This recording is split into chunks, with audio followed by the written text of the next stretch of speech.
judge and the promoter of the raceway. John, what's the format for the next 3 nights? Thursday night, and we have, of course, we have our qualifying, then we line them up in their heat races, depends on how they've done on their time. Then that determines their starting positions for Saturday night's main events. And we also each night have a 30-lap invitational race for the drivers for $1,500 to win and $1,000 for second. And of course, Saturday night's main event is $8,000 to win, which is a total of a $50,000 purse for the 3 days. Beautiful weather this year. Oh, I hope so. Thanks, John. Okay, thank you, Chet. Another one of the Swindells in the World of Outlaws circuit is younger brother Jeff Swindell, also out of Memphis, Tennessee. Earlier this year, Jeff, we watched you on an exciting race back with USAC. Can you recall that day? Yeah, it was pretty good, I guess. We come out pretty good. We won anyway. Did you, watching the last few laps of that race, were you just breathing heavily, hoping that the car would make it? Yeah, we'd run over a header tube. Somebody dropped on the track, and it busted the oil filter, and it was squirting all the oil out, and therefore getting on the header and smoking real bad and losing a lot of oil. But kept oil pressure up to the last 2 laps, and I knew it wasn't but a couple laps left, so we went ahead and run it anyway. What's the main difference between running with the Outlaw drivers and the USAC people? Any difference for you as a driver is concerned? Well, it's a lot different driving style because you don't have the wings and you don't have the faster motors that we run in the Outlaw deal, and you got tire limitations in USAC, and there's really more competition in the Outlaw Sprint division because more people run with the Outlaws, so you can run all over the country, you know. Mm-hmm. What's your schedule the rest of the year? You will get back to USAC maybe? Well, I kind of doubt it. We're probably going to be kind of booked up the rest of the year for the Outlaw deal. We might catch 1 or 2, and I don't know if we do. I guess we'll try to win them. Mm-hmm. Jeff, thanks for talking with us. All the best of luck here tonight at CHICO, and hope you come through safely. Thanks a lot. Jeff Swindell, another one of the Outlaw drivers to watch here tonight at CHICO Speedway.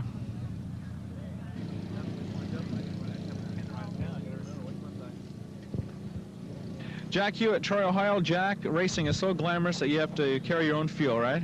Oh, that's just part of it, you know. You just can't always have the easy part. You got to do a little work now and then. Well, a little work the other day at Santa Maria, a great night of racing, a super race. The fans were on their feet the last 10 laps. You and Steve Kinzer really had it out. Well, you know, I'd like to win an easy one time, but it seems like every time I try to win a race, Stevie Kinzer's always there, and he makes it so it's going to be an exciting one, I guess. I think what the fans notice about the Outlaws is no matter where you start, no matter what happens, come into the race, there's the Furkels, and there's the Hewitts, and there's the Swindells all running up front. Well, you know, that's not the driver there. I'd have to give the credit there to the mechanics, because if the car's not finishing, you're not going to be up there. And I guess the mechanics that we have, you know, work harder than any of the rest of the mechanics going, or they just do it more often, I'd say. That was a small third of a mile dirt track. Do you like those kind of smaller tracks, or do you prefer the big ones? Dirt. As long as it's dirt. I don't care if it's dirt. 1/8 of a mile or 1 mile, right? Yeah, we ran a Pocono last year, which was 2.5 mile blacktop. I got a pretty good, you know, deal out of that. That was, you know, different. But other than that, I just prefer the dirt. A lot of the drivers now have passed their Indy test. Have you passed your rookie test yet there? No, I've never taken a ride in one, but, boy, I'm still hoping. That's what you still hope to do? Hopefully. What does it take to get dialed in on this track here tonight? Well, here it's not so much getting dialed in, it's getting unhooked, you know, because the track's so good and everything that you got to get your car hooked up enough to get it around the corner without picking the front wheels or bicycling. So the secret here is getting unhooked. Cars running good, no problems? No, not hardly ever any problems. That's great. Jack, thanks for talking with us. But good luck tonight. Thank you. Jack Hewitt, the winner at Santa Maria. He's out of Troy, Ohio. Chatting with Shane Carson from Oklahoma City, Oklahoma, one of the stars on the Outlaw circuit here in 1982. Shane, the Outlaw circuit, we've talked to the drivers about how tough it is, and can you make it any easier or does it get any easier as you go track to track?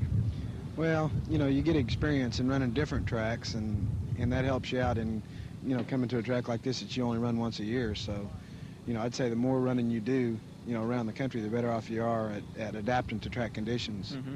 I was just thinking now, like baseball pitchers, a lot of the pitchers have cards on the different players. Does a driver have any type of file system, or maybe it's just mental, where you know, okay, I'm going to this track in Pennsylvania, it's going to be this way, and this track in California this way?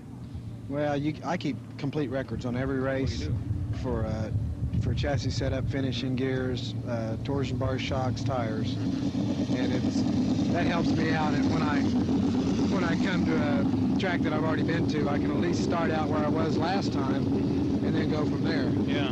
So those notes really do help you then as far as doing your research before the next race. Yeah, that's right. It helps quite a bit. What are some of the big wins you've had on the Outlaw circuit so far? Can you really, one race gave you the best feeling?